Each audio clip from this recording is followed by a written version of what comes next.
Yeah, anyway, feel free to have a look at these. Now, let me show you our last project, if you'd be so kind, Gary. We found everything of what I think is major importance, and other folks may have a different opinion of these events except the Tower of Babel. And in the Bible, in Genesis 11, and Jerry, would you read that where it says, as they journeyed from the east? Because it's good to read it. It might take a little bit longer. But this way a little bit. Oh, you can set it down and take good pictures of all of these in a minute, David. Oh, okay. All right. You know, I probably cannot hold it still enough. Please. They journeyed from the east, and they found a plain in the land of Shinar, and they dwelt there.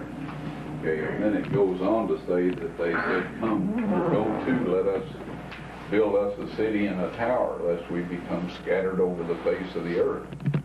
So anyway, the point is, it says, as they journeyed from the east. From the Ozark area, they went west. That puts them somewhere other than down by Babylon, where everybody else says the Tower of Babel was. And every brick that's ever been looked at down there has Nebuchadnezzar's seal on it. And so anyway, you're left with two things. Either Nebuchadnezzar copied Nimrod's seal, which is not the case. Everything came along the rivers and passed out of the mountains into this plain. And she says, there they built the Tower of Babel on the banks of the Euphrates.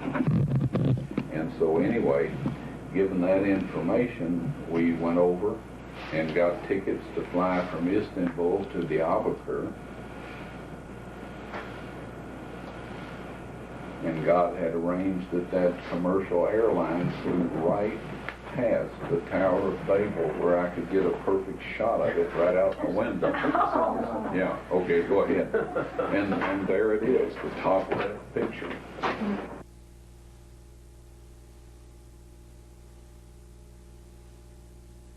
I went out there and saw what the way the river, you know, went in an almost 3/4 of a circle, and it was right in the middle of that.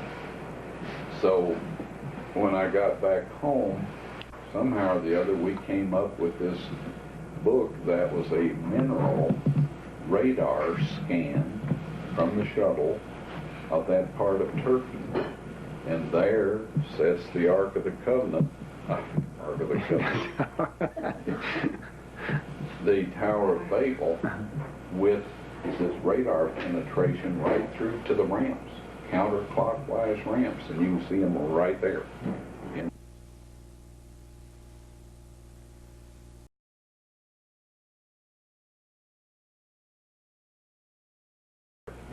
In that thing, and God did that. And so we did go out and scrape a little dirt off and look at some bricks. And they're 30 inches by 30 inches by 5.5 inches. And the mortar is a mixture of tar and clay. You remember it says slime had they for mortar and brick had they for stone.